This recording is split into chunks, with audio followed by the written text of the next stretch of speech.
संत रामपाल जी महाराज नाम दीक्षा नाला आमर परिवार जो भूत प्रेत बाधारे ग्रह शांति विभिन्न समस्या वर्ष वर्ष धरिकी आम कष्ट भोगुलु से कष्टर उपलब्धि है ता सहित अभाव अनाटन जो लगी रोला परिवार अशांति कड़ी झगड़ा मारपीट मु पिटुली स्त्री को स्त्री मत गाड़ी करते बापा गाड़ी करते एमती अनेक प्रकार समस्या जोटार कि मो समाधान बाट ये पाई आउ से समस्या आम परिवार नहीं एवं शांति बहुत शांति जो शांति की गीतार श्रीकृष्ण कहते अर्जुन को हे अर्जुन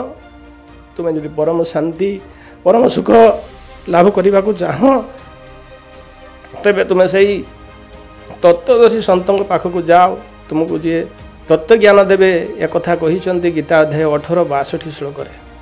तेणु से संपूर्ण सत मुझे निजे निजे उपलब्धि करें मत धीरे धीरे संपूर्ण सुख मिलबार लगी आगे मिल